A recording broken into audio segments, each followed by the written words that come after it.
Hello and welcome to Aliens Revealed Live. I'm your host, Dean Caparella, here on the Paranormal UK Radio Network.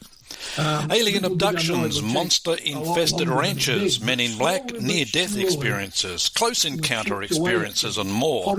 We speak to some of the most amazing people on the planet, ready and willing to share their chilling stories with you. And they all come from the Aliens Revealed Live files here on the Paranormal UK Radio Network. I saw a UFO, but what do I do now? That's a question many people will have asked themselves over the years. In fact, it wasn't too long ago that if you saw a UFO, you generally kept it to yourself for fear of ridicule. Today, things have changed. Seeing a UFO has become a little bit meh. It seems we've moved on somewhat, and the focus seems to be more on close encounter reports. Not to say that there still isn't a place for a good old-fashioned UFO sighting. I remember clearly the first time I saw a UFO. It was in 2004, and I was living in Sydney, Australia at the time. It was about 11:30 at night on a cool Friday evening in May, and I saw this thing as plain as the pimple on the end of my nose. I'd been eating chocolates at the time. I was sitting on my balcony looking out towards the beach, and when this craft appeared, it was as if I could almost reach out and touch it. It was triangle-shaped, and I estimated it to be about 30 feet from tip to tip.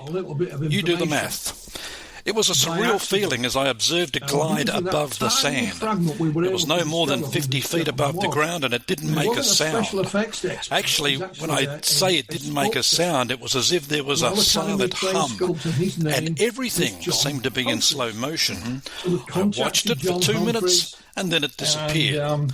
The next day, I went into work eager to tell people about it. But I was due to commence an on-air shift, and something kept telling me, don't do it. I went into the control room to check what my schedule was, and while I was there, I wanted to ask if anyone had seen something strange last night. Again, that little voice kept saying, don't do it.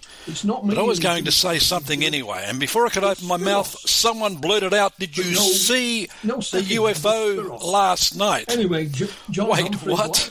To tell you the truth, I was actually afraid deep down to say anything because of ridicule. And a lot has changed since then, and that was only 17 years ago. That was my first UFO sighting, and I'll be honest with you, while it was real, there was still a little doubt planted in my mind.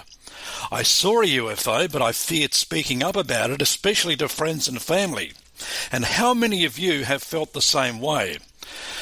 Chuck Zukowski is one of the world's elite UFO field investigators. When he's on an assignment, he doesn't leave any stone unturned. Zukowski showcased his skills during his television series Alien Highway. He's very analytical and methodical. I wonder how he would have conducted his investigation into my first UFO sighting. I imagine it's one thing to say, I saw a UFO and believe what you saw to be real. However, even though you're sure about what you saw, investigators like Zukowski will either confirm or prove otherwise. And that certainly would have contributed to many people keeping UFO sightings to themselves. Today, however, society has shifted. People seem to be chasing notoriety, and reporting a UFO you saw hovering in the skies doesn't seem to be a big deal anymore. Chuck Zukowski is joining us to talk about what it takes to become a paranormal field investigator. And folks, some of this stuff will even surprise and shock you. Hi, Chuck. Hey, thank you very much, Dean, for having me on I guess it's your show? Well, we're doing an online summit at the moment. We've got a great field of speakers who have been assembled and presenting over the next couple of days and on all sorts of subjects. And I thought field investigation, I guess, doesn't get talked about a lot within this sphere. And I thought you would be one of the main men to come and talk to us about that. So I guess the first question is, does a background in law enforcement help you when you go out and look at a case and examine all the evidence? You know, it has helped me. I've been doing UFO investigations, film investigations for about 30 years. And so I was doing film investigations before I was a deputy. About 15 years or so worth. So actually being a deputy, believe it or not, when I was a deputy. Okay, so yes and no to your questions. Yes, since I was a deputy, I've learned a lot from law enforcement that helps my future investigations. But being a field investigator actually helped me as a deputy when I was dealing with the public. And one of the reasons, obviously, is because I talk with a lot of people. And so I have that, that I don't know, I want to call it a sixth sense or whatever, but I could talk to people and understand what they're trying to tell me or what they're trying to hide or what they're afraid to tell me. And so that's really helped me, as a deputy, when I was a deputy.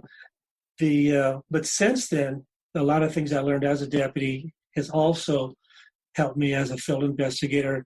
Not only some other things that I learned, interviewing skills, when you're talking to someone and they can basically tell when they're lying or, when they're not telling the whole truth or looking for evidence, different types of evidence. So it was kind of like a handshake type of thing. The field investigative work that I'd done previously helped me being a deputy, and me being deputy helped me do it. So I learned a lot from both ends. So I feel really happy about that. It's really helped me along. And does it help to have a dose of skepticism before going into a case? Oh, absolutely. One of the things that I've always tried to do before every case is going into a case non-biased. Okay, and you don't want to be biased, and I've seen so many investigators or people who call themselves investigators, oh yeah, that was a UFO, no, that was a mothership. Oh, no, you got to go in non-biased, very analytically thinking. Now, my full-time job is I design microchips. I'm an IC mass design engineer, and I've been doing that just a couple of years less than the UFO stuff. Been doing that just a couple of years more. But the thing is when you design microchips and you deal with engineers, and you're very, you think very analytically. Mm-hmm. Well, I incorporate that into my investigations. Now, that also means that when I get the investigations or I get sightings that come to my website or people contact me, it's really easy for me then to decide, okay, which one am I going to do?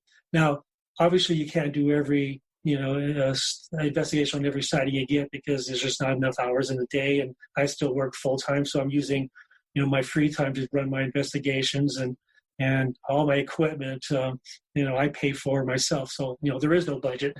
It's just whatever the wife doesn't know I'm paying for. If she knew how much money I've invested in all this, she'd probably divorce me. I think she knows. She'd probably start her own investigation.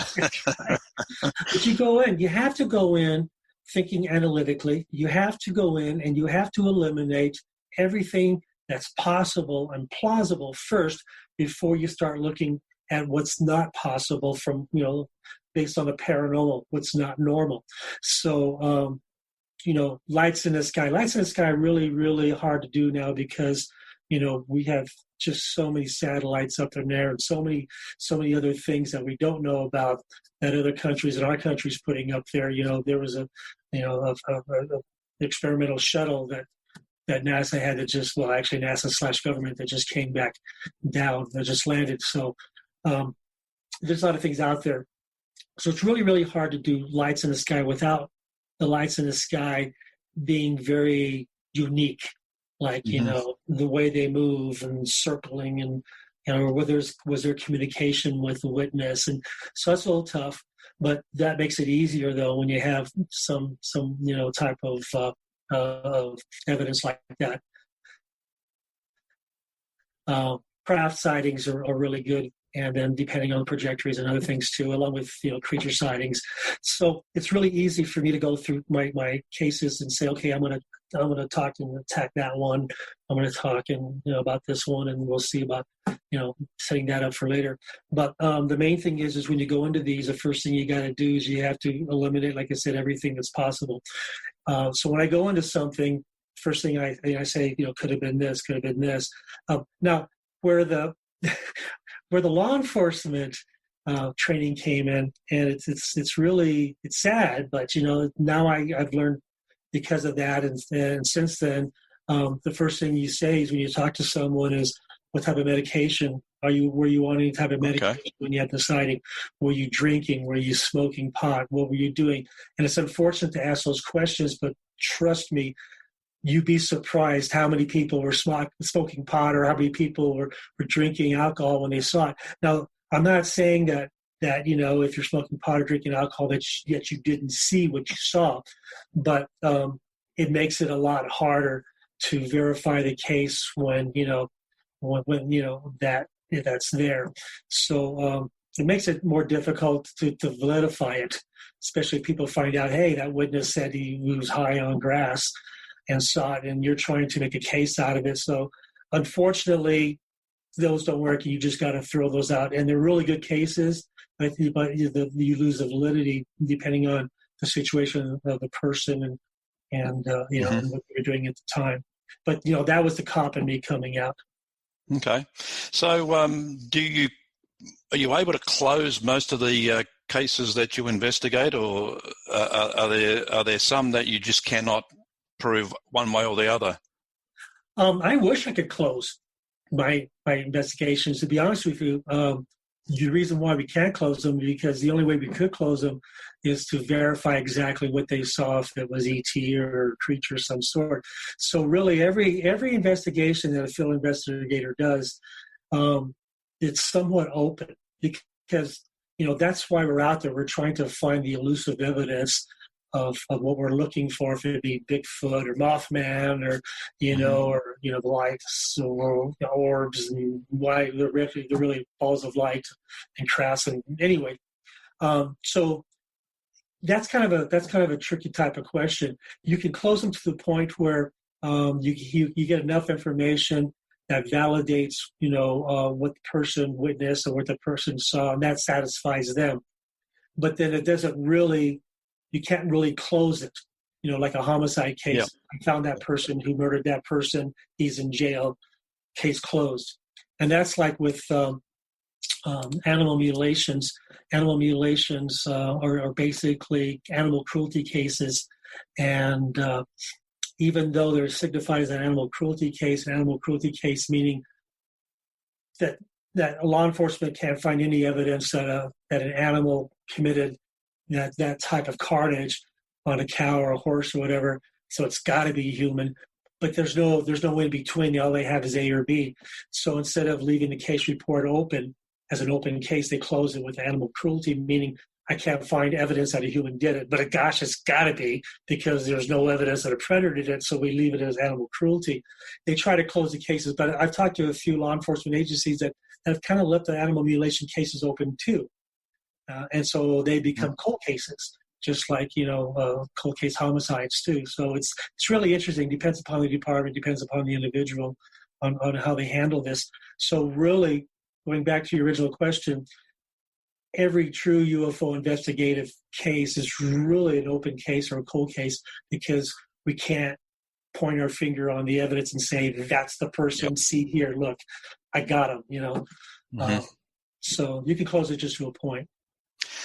Alien Highway is a little different than most UFO shows, and I think it's a great concept. It reminded me a lot of Bill Burns' old show, UFO Hunters. And so I think you did eight episodes in the first season. How did that show come about? Yeah, it's funny because I was actually on one of Bill Burns' shows, so episodes. It's funny that you mentioned them. It's interesting how that came around. I every now and then I'll get calls or emails from production companies, and they're trying to pitch a show or they have something, and I was kind of toying with, do I want to do this or not? There's actually more to this story than that. What happened originally was I signed a life rights contract with New Line Cinema and Warner Brothers over a book that was written about me called 37th Parallel for a movie. Mm-hmm. And so it was a 3-year type of life rights contract. So within that 3 years, and I got so much press, it was all over the place about the 37th Parallel, that I was getting emails and calls like every other week from production companies wanting to do something. But because I had signed a contract, I kind of wanted to keep that project separate than everything else. So I held off. and the contract expired at the beginning of last year. And so I said, okay, I'm going to start looking at people or production companies that contact me. And Rick Sasson from Three Ball Entertainment, actually, that's a parent company he's working for. Parabolic is the name of his company. He contacted me, and he had just left a production company that was working with Duck Dynasty. So I thought, well, that's pretty good because, and then he's also had a history with Paranormal State and back in the day. So, he's really up at the paranormal. We started talking over the phone.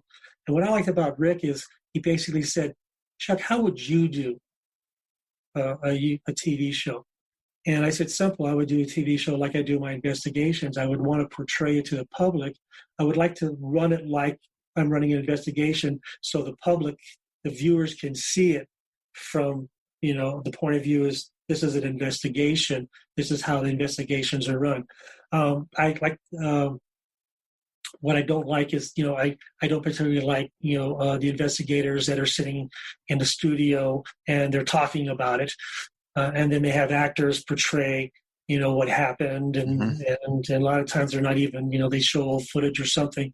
I want to be boots on the ground like a real field investigator, talk to the real people, real places, see their evidence, try and figure out what's going on. And hopefully, that plays out well to the viewers. And we got a lot of really good responses from the show, from the 8 1-hour episodes. There was even a lot of things that happened in the episodes that really amazed me, that was out of the ordinary. And to the point where, being analytical, I was questioning the production company. There really was a case of there was one particular case where I was questioning production company whether or not they altered the evidence or messed with the evidence because it was so good. Wow. But as a field investigator, you've got to really be, what's the word I'm looking for? Leery or of everybody. Everybody is a suspect. And when I meet someone for the first time and they're telling me their story about what they saw or what they witnessed, the first thing I'm doing is I'm looking at their eyes, I'm looking at their facial, their face and what they're doing in their hand gestures, and I can tell right off whether or not they're leading me on or telling the truth. And I was playing that game with the production crew too, because I seriously thought that someone messed with evidence because it was so good, and they didn't. So it was kind of fun that the investigations that we set up for Alien Highway, we set up stuff that was happening now, or as close as we could get to happening now, to try and get the evidence we were looking for. You can't do that all the time, unfortunately, because it's like a fireman saying, okay, I'm going to do a show about, houses that are on fire, but you just have to wait till there's a house on fire, before. And that's not how production works. But we got really lucky with Missouri. We went to a couple places in Missouri. We shot 2 different episodes in Missouri where there was activity. And then we shot an episode in Utah near the Skinwalker Ranch where there was activity, and in Sedona where there was activity. So these are some of the things that when I originally was talking to Rick, he says, where would you want to go? And so out of the 8 episodes, 7 of them were my idea. The 8th episode, or the one called the California or SoCal clusters, I don't investigate the craft coming out of the ocean on the West Coast because I live in Colorado. Yep. And that's the bottom line. All I can do is read about it, and sure, I know about the different hotspots over there, but I've never been able to physically do an investigation. But all the other 7, I've been to those locations, and I've done previous investigations, so I was able to bring something personal to the table. Yep. The Skinwalkers episode was the one I really loved. It was fascinating. Did you come up with that the idea of the Skinwalker? Well, yeah. Basically, I wanted to do the Skinwalker Ranch, and we couldn't get into the ranch, but I knew from talking with people that worked with MUFON and didn't work with MUFON that there was activity outside the Skinwalker. Now, I know, living out here in Colorado, that the San Luis Valley is very, very hot. It's not one specific spot. It's just hot everywhere. if it's Alamos or Crestone, Trinidad, Western, what is there, but it's all hot. So I knew that if the Skinwalker Ranch, like the Bradshaw Ranch, which we did in Arizona, it's just one spot that's been recognized as being hot, but it's hot everywhere. So the idea of going there, I don't need to get on the ranch. There's enough evidence from eyewitnesses saying there's a lot of stuff going on outside the ranch.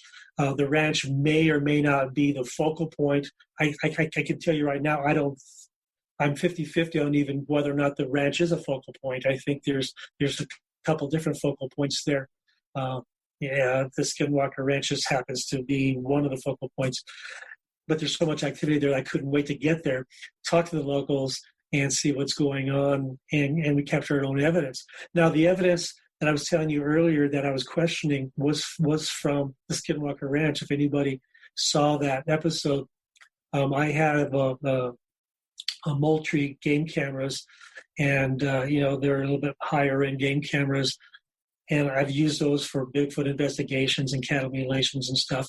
But I had a couple of them set up out there in an area where an eyewitness had seen what he claims is a skinwalker. And so if you've watched this show, you think that it was manipulated, and it wasn't. But so you see the road, mm-hmm. and it turns on, and you can see snow come down because we were in snow for 2 months. Yep. And then all of a sudden, a large coyote or a wolf just appears running on the road. And the first time I saw that, the first thing I thought was, okay, well, someone manipulated that in edit, because that's just ridiculous. Because I know how game cameras work; they turn on from a motion sensing, and so I figured, okay, the snow turned on the camera. The camera was recording the snow, and someone superimposed a wolf running or a large coyote running over there, and that was the analytical side of me. Right when they're showing me this, and even on film, I'm kind of watching this. If you watch me, I'm kind of like, okay, wait, and my mind's going with this. After that, after I saw that, I questioned them, and the response was, well, okay, you set the camera last night. We all drove 20 hours or 20 miles back to the hotel in the snow. We came and got the camera this morning. The camera was in your truck. We pulled the SD card out a couple of minutes ago and showed 10, 15 minutes ago and showed you the clip. And so I at that point I'm thinking, oh yeah, they didn't have access to it. Mm-hmm. I had access to it. Oh my God, I did it. Yeah. But it was like, oh my God. And even now when I watch that episode, I question that. But even though I know that that's what we caught. But if you don't question things, and if you don't question yourself, you have to question yourself to make yourself a good investigator. Because once you get to the point where you become very relaxed in what you're doing, then unfortunately you might miss very good evidence, or you may not go to the area where the evidence needs to be. The other thing was they were looking for, okay, we need a finishing. We need to do a night investigation, for this particular episode. And they wanted to go to what we call Four Corners, that area where we captured the wolf or the coyote. That's where they wanted us to do our final night investigation. And I said, no. Based on my experience, we need to go to the cemetery, because that's where two witnesses experienced a creature of some mm-hmm. sort. And then also we actually picked up some EVPs there when we left the camera there. But the cemetery sits like here, Skinwalker sits here, and over here is the Four Corner, or not what I call it. It's actually crossroads. Right. We call it the crossroads. And so if something was going to go from the crossroads through the cemetery to the Skinwalker, the cemetery seems like it's the best spot, because we couldn't get to the cemetery, or we couldn't get from the cemetery to the Skinwalker. But just over the hill was the Skinwalker Ranch, and then the hill next to the cemetery they called UFO Hill. So anyway, we fought with the directors. I had two directors. I had a showrunner and a director, and I'm fighting with them the whole day, going, no, we don't. Let's not go there. And they go, well, fine. You're the investigator. Fine. It's your show. We'll go there. But we told you so, and we knocked it out of the park. because, we had in that last scene, there was something that came up on us that was on four legs, although we didn't know it. My son Daniel was up on a hill looking down at us when we're running our investigations in the cemetery, and he's using my night vision binoculars, and he could see a dark mass kind of going towards us, and he told me that. Now, he's using $800 night owl binoculars. The guy beside him using a $70,000 red camera. Wow. Wow. And so when he shot that area, and really he was kind of looking to see where we were, but he wasn't focusing his eyes, or else he would have saw it. Mm-hmm. And that's where there's one little scene where it looked like there was some kind of a four-legged creature coming towards us. Wow. And we picked up the growls. And then we had the lights in the sky. Now, where we were looking, just on the other side of UFO Hill, the Skinwalker Ranch was just a mile on the other side. And that whole area just lit up. Now, if you've been out that way, and you've investigated before, you would know that there's a lot of oil fields, and sometimes you'll get methane pockets, and they'll burn off the methane pockets to get to the crude oil. And so the first thing I'm looking at is that's got to be a methane pocket they're burning, because that's what that glow is they're burning the methane. And I went, but that's really close. That's over by the Skinwalker Ranch, and we were near the ranch, a day before, and even the 2 days before.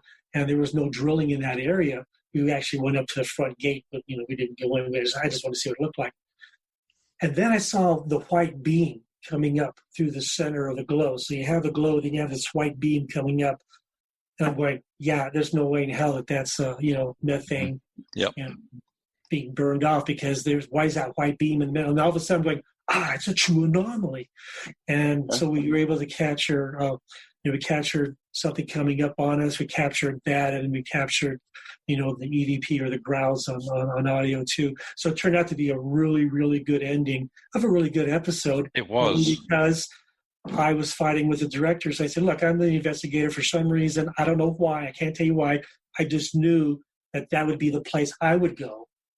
If I only had one night left in this area to finish my investigation, I would finish it there. And I think it's more, I don't want to say intuition. I think it's just based on experience, because I've been doing it so long that just seems like that would have been the perfect place, and it turned out it was. Yep. And people watching today, do yourself a favor. You can probably watch the episode on your on-demand service through your satellite or cable, and season 1, episode 1, Alien Highway, I think it was, Skinwalkers. Yeah, I was really enjoyed that one. Yeah, it's funny because I'm sitting at home with my family watching these things on TV, and it's like I'm watching home movies. Skinwalkers. Well, let's quickly move to animal mutilations. I've followed Linda Moulton Howe's work for a long time, and on animal mutilations, and just love her investigation. So it's something you've also taken on. And it's probably a topic that probably turns off a lot of people that have got a love for UFOs. It's not something a lot of people actually want anything to do with. Why is that? Well, not only that, but there's not a lot of people that actually want to do it. It's not sexy enough, I guess. Well, it's not sexy enough, but it's really intriguing. It's out of all my investigations. Okay, well, out of all my investigations, ghosts are the ones that scare me the most. I just did a ghost investigation the weekend before Halloween with my daughter in a cemetery, and we picked up some EVPs, and I picked up off in a distance like a scream, like somebody was screaming. Wow. Really cool stuff. And it scares me. But I have no problem tracking Bigfoot and looking for aliens, but ghosts, for whatever reason. Now, the cattle mutilations, when you do a cattle mutilation investigation, the first thing you have to remember at all times is we really don't know how this animal was killed. And until we know that it falls, and I've done enough of these now that I know that if it falls within the cattle mutilation phenomenon, that there's really not a lot of danger to you or to your team when investigating cattle mutilations. But when you're coming up on an animal death, you really don't know how it died, anthrax or hit by train, right? Amtrak. Anthrax or some type of viral something that you can actually contract yourself and take it back home to your family. So I do things differently than other investigators. There was one cattle mutilation investigator that was taking his dog, and he said, well, my dog was helping me find evidence. Well, but if your dog gets in and gets into the animal and contracts whatever killed that animal or catches whatever, then you take that dog home and not only put the dog's life at risk, you put everybody's life at risk at home. So it's really hard to control an animal, unlike a human, where I can tell the people with me on my team, stay so many feet away from that. Make sure you wear rubber gloves, make sure you wear some, whatever. Don't be touching that. And the reason is because there's been some cases where the ranchers themselves had touched the animal and they would lose the feeling in their hand, and it'd be real tingly. So I know that there's something on those animals. Now that's the paranormal side. Now, if it was non-paranormal and it died of viral infections and they touched it, then they contracted, or they could have. Now, I did an investigation last year where there was a horse that wasn't mutilated, but it was found dead, and the rancher swears that the horse was pregnant. But when there was an necropsy done on the horse, the veterinarian didn't find a fetus, or didn't find an infant, or whatever they call them. So there's a question there is, did he think that the horse, was pregnant, because the vet says that they showed no signs of being pregnant? But then I go back to my abduction cases, and I've worked some abduction cases where women were pregnant, and they were known to be pregnant from the doctor, and then they didn't have abortion, but they lost, they lost the baby, and it would just wake up one morning and it's gone. And I had a couple of cases out here in Colorado, really, really hard to do abduction cases and stuff like that, because it's, you're dealing with humans and human emotions.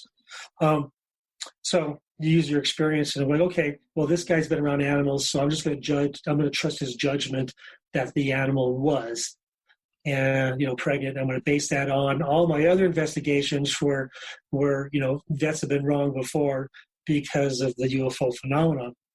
And the more I pursued that, he lost a couple more animals under unusual circumstances. There was a case earlier last year where, earlier last year, where it was a bona fide animal mutilation with the strange cuts in the area.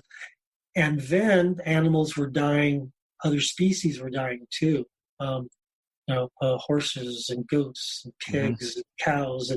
And so it was all happening at once. And now I'm thinking, oh my God, did I jump into something that could be viral that's jumping species? And that was an episode also on Alien Highway in which one of the witnesses actually witnessed a helicopter airlifting a dead elk out. Now, right. Not during hunting season, but even during hunting season, unless you're like, really wealthy, that you airlift, your kills out with a helicopter within the area where animals were found dead. The one thing I've always wondered about animal mutilations, do people see UFO activity before and after the mutilations? They actually do. A lot of times, and it's really funny too, when I talk to people that had cases of strange animal deaths or mutilations, I always say, well, I hate to ask you this question, but I have to ask you, have you seen any strange lights in the area before or anything afterwards? Generally, it's always before, because I'm talking to them within a couple of days of the mutilation. And I'll tell you, about 3/4 of the time, they see, strange lights, balls of light, either in the pasture or, in the sky or something. Now, the one thing that I love, I know that your viewers out there going, well, that could be this or that could be that, but and that's true. But when you're talking to ranchers that live in very rural areas, they know the area. They're used to looking at the stars. They're used to looking at the environment. So anything that looks out of place, they really notice pretty quickly, because they're out there way early in the morning before the sun rises. And a lot of times they're out there at night too, working outside. So they're very, very in tune to their environment. So it's really, really like a law enforcement, you know. Cops are usually, they know their district, and then they switch from districts to districts, but they really know their areas, and they really know the type of people and who they have to deal with from time to time. Same thing with ranchers. So they see balls of light. Now, I've had a couple of ranchers that actually saw a solid craft looking type UFO, but most of the time the balls of light is what they see. And what's interesting about the balls of light, now I've been investigating that for a few years now, and they go way, way back to, well, you can go way back to the, World War II, where they were called the Foo Fighters. Yep. I'm not saying that's where the band got the name from. They say they just made up the name, but how can you make up something that was talked heavily about during the 40s?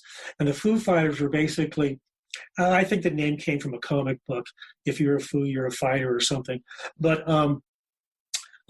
these balls of light were following our fighters and following our bombers, and they were also following the Japanese fighters and bombers.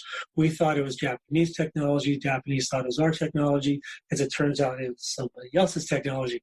Mm-hmm. And there's even works of art, if you go way, way back, that shows balls, these like balls of light in the paintings and interesting stuff. Now, whether or not the artist was depicting what people said they saw, it depends on what program you watch on TV saying yes they did, no they didn't.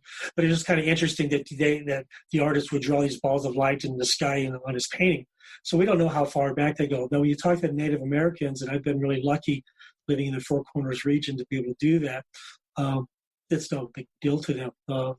It's something that generations within their tribes have seen, and that's the Utes, and that's the Navajo and the Apaches that we've talked to. That would just about be the hottest of the hot spots in the country, wouldn't it? The Four Corners. Yeah, but really, it's hot everywhere. It really is. The thing with the 37th parallel, my theory based on the 37th degree latitude theory was, we have multiple highways across the United States that we travel, I-70 and there's, I-40, and then even, Highway 66 or whatever. But UFOs have a tendency of traveling, from what I've seen, majority of them have a tendency of traveling east to west. If they're going north to south, but when they bug out for whatever reason, it seems like they dart off either towards the east or to the west. And so I started looking at that theory back then and noticed that my animals, every one of the cattle mutilations that I've investigated, the animal carcass was facing east and west. And then even when you have multiple animal deaths at one time, they're all facing the same direction and they're all laying on the same side, if it be their left side or the right side. Very, very interesting stuff. Once you start doing more and more of these, you start seeing a pattern. Yeah. And some of them are actually laying in a 16 to 22 foot, I don't want to say crop circle, we'll just say ground depression. And the ground depression, when I had the soil analyzed inside the ground depression compared to outside the ground depression, the nutrients inside the ground depression have been changed, and the soil is less soluble. So some type of energy source physically changed the nutrients or changed the soil. And that's been true with every case that I ran soil analysis out here in Colorado, and it actually compared with soil analysis out of Kansas City, Missouri, and then out of Georgia also. Even though we have three different states, three different soil types, but yet we ended up with the same type of analysis. But the majority of the time, people see these balls of light beforehand. It could be, a couple months, could be a month before, could be a week before. And then sometimes afterwards, I get reports that they see unmarked helicopters flying over the areas where the animals were mutilated. Now, I've heard all kinds of rumors in the past. Well, it's the military's doing it, the government's doing it. I even had someone tell me, oh, it's special forces doing it. It's when they can successfully mutilate a cow, then they can graduate from the special forces. I just felt like taking that guy and just popping him one in the face, for hopefully I would knock some sense into him, because obviously he had no sense at all. Because animal mutilations has been going on since 1967 with the first case of Snippy the horse, which was really, her name was Lady. We've had over 10,000 cases in the United States alone. And out of the 10,000 cases that were investigated by law enforcement, they never found a culprit. They never could pin anything to a predator or 2 humans, so it's been an open case. So theoretically, this is probably the largest, if not the largest, animal cruelty case, if not in the world, at least in the United States. Now, you can go back further and find some information of animal mutilations back in the late 1800s out of Missouri. I actually found an article in one of the older magazines that talked about a mutilation case, and where the ranchers actually, they saw this UFO craft hovering over the ranch, and they ran in the house, and they thought, that's it, we're all going to die, and they hid in there. And then the next day, the father comes out, with a shotgun, and he finds, I think, 3 of his cows dead, and void of blood. So it's not anything new. Now, if you talk to the Native Americans, they've talked about animal mutilations that they've seen in the past. They don't like talking about them because depending on the tribe, that could relate to, a shapeshifter or skinwalker or something like that. So it's really hard to get information out of them, but they will tell you. I mean, I got a really great opportunity during the Skinwalker episode to talk to a Ute elder. And unfortunately, his interview didn't make the show. But what I did learn from the Ute tribe, and I learned off camera, and he wouldn't verify it on camera. The Ute tribe has got, of course, we all know they have a name for Bigfoot.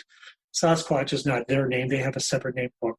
But Sasquatch is an Indian name for it. They also have a name for UFOs, and a lot of tribes do, and they call them, their name for storm travelers or sky people or something. That's our, our definition of their name.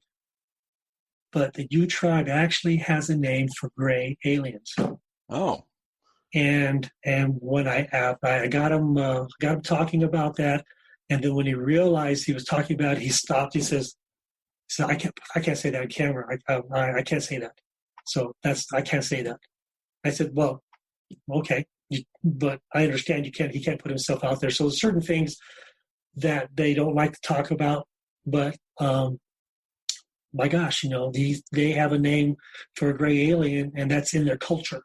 It's not anything new. It's not, and they've been around way before, the Europeans migrated to North America. So, so much for our military and our government doing it, unless George Washington was crossing the Delaware with a mutilated animal in his boat, Yeah, you never know. No, you don't. Chuck, I could keep chatting for hours here, but we've just about got time up here. But I just wanted to quickly get a response from you on the disclosure topic, because you feel like the whole topic of UFOs and disclosure is just bubbling at the moment. With the New York Times article a couple of years ago, with the release of the naval footage not long ago. If it happens, what do you think the world would look like post-disclosure? Well, it's really interesting because I've been doing this for 30 years, and it seems like every 8 years or so, you get this whole disclosure thing. It's like the guy in the corner is holding up, the sign says Jesus is coming. I'm going, when? You've been holding that sign since the 60s, for God's sakes, but time is irrelevant.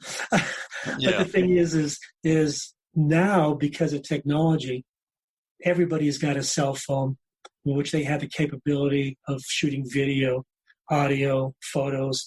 And so we're getting a lot more evidence coming in through cell phones, because before, our evidence was, people on vacation. They just happen to have the 8mm camera, or they have a, box camera or something. But now everybody's got it, so they see something and, off they go. Of course, we got the people out there who are faking evidence. But the thing is I think what's happening now is more and more people in the public are being more aware that there's other things, that something's going on out there, because it's just too hard to put under the carpet like they used to do.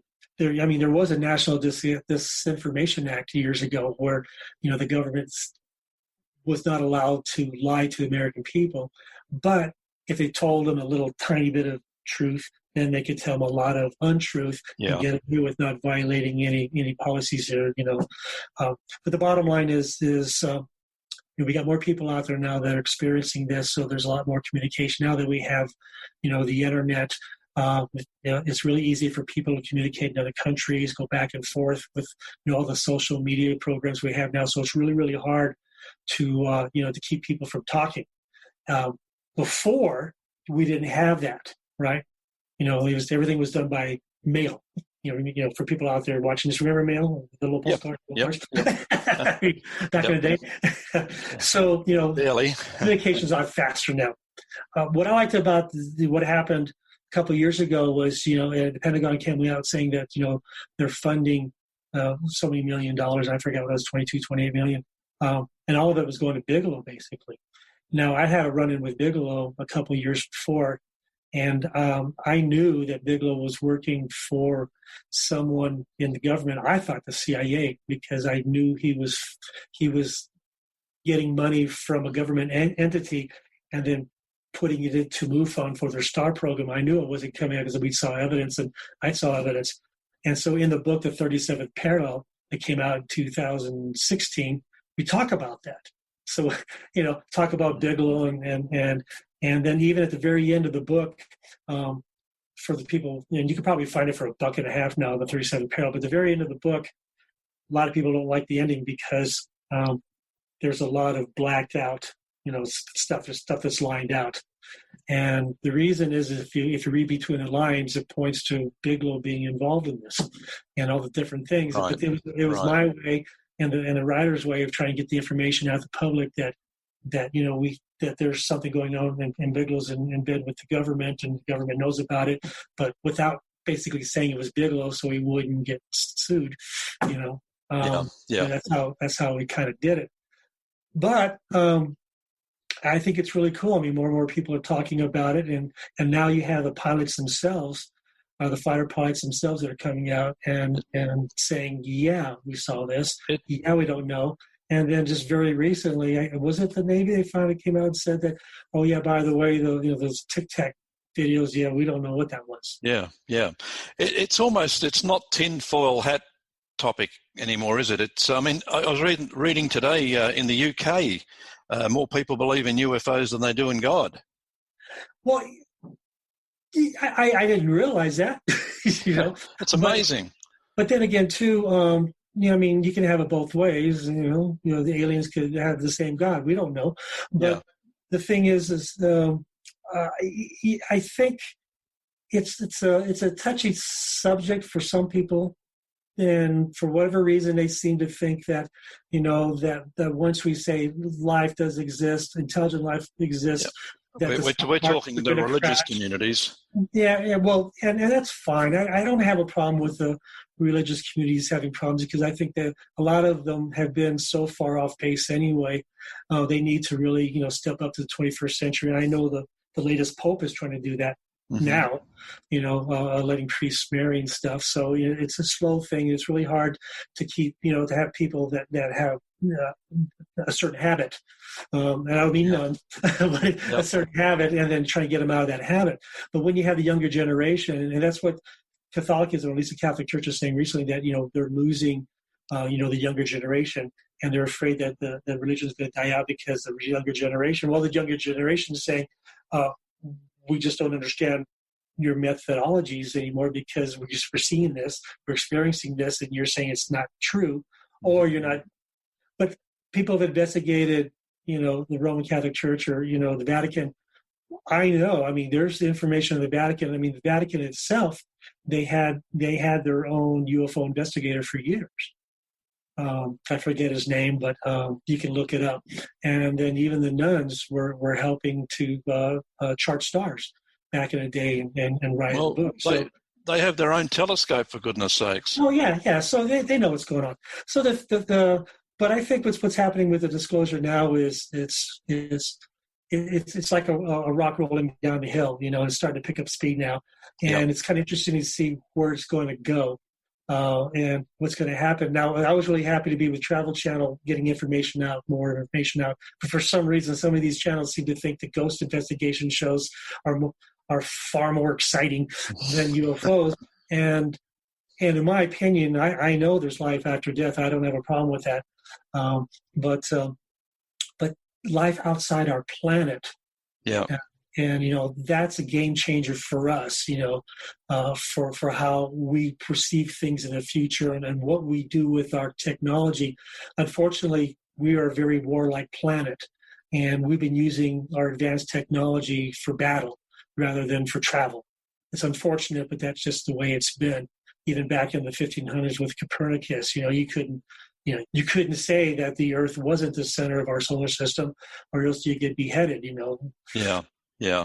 And so, but now, we have this information highway coming out, and it's really exciting. I was really excited when the report just came out a couple of weeks ago saying, "Oh yeah, by the way, those Tic Tacs, we didn't know what they were." And I went, "What? The military's actually saying that?" I'm going, Yeah. Okay. Now, I do have a couple of. If you watch the show, there are a couple of government informants. I just picked up another one, and I don't know if I've been using that because I don't have a show, but people within the government that are trying to release information to the public.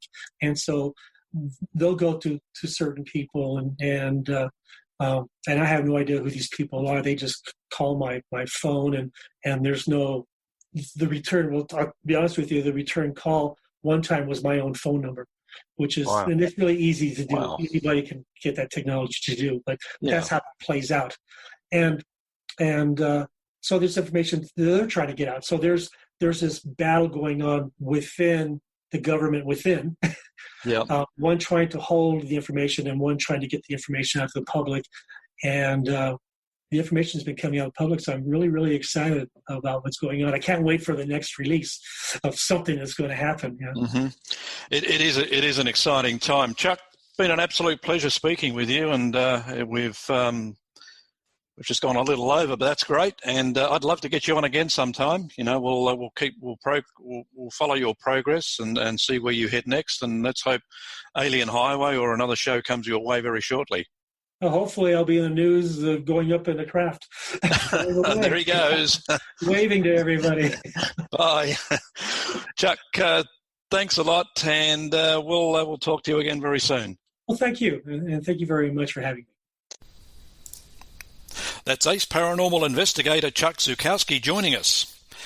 The alien autopsy of the 1990s looked like being the biggest event in UFO history.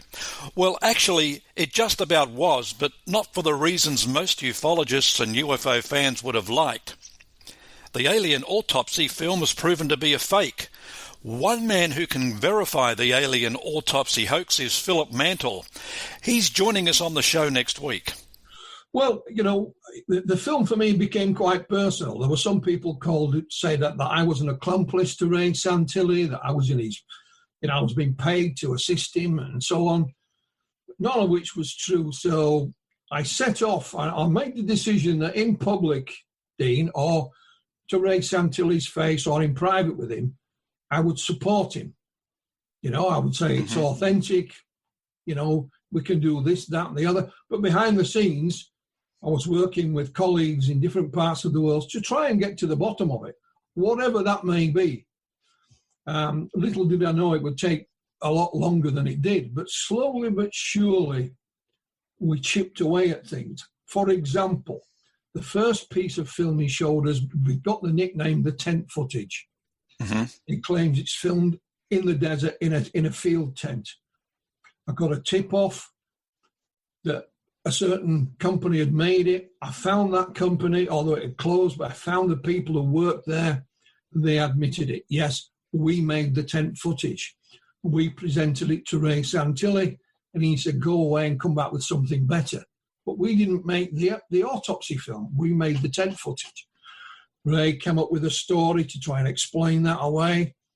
So slowly but surely, we chipped away at it. Then we got another tip off. Is there any interest still in the alien autopsy film? This was around about 2003. Why? This was on email. Well, my friend made the dummies for it. So wow. I met this gentleman. I met him, and he explained that his friend, very good friend of his, made the dummies for it, but he wouldn't tell us who it was. However, in explaining who his friend was he let out a little bit of information by accident. And using that tiny fragment, we were able to discover who this gentleman was.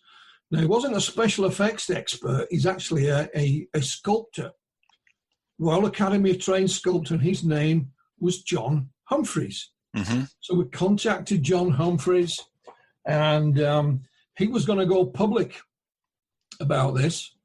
And he spoke to a chap by the name of Robert Kiviat. Robert Kiviat is the man who made Alien Autopsy, Fact or Fiction. He's the producer. And he was discussing it with Bob. And he mentioned another name. He said, it's not me you need to be speaking to. It's Spiros. But no second name, just Spiros. Anyway, John Humphreys, like others, disappeared into the background because Ray Santilli was now making a movie called Alien Autopsy. Guess who was doing the special effects? John Humphreys. The A&E channel Blaze will be kicking off its UFO week on March 22nd at 9 p.m. One of the highlights of the week is the 4-part series that Mantle made last year titled Alien Autopsy, The Search for Answers. The series is based on his book Roswell Alien Autopsy. The first part of the series will be aired on March 25th. Philip Mantle is joining us next week from the files of Aliens Revealed Live to talk about the famous Alien Autopsy film. Thanks for being with us. Don't forget to check out our site at arlhub.com. That's arlhub.com. And as always, keep looking upwards and take care.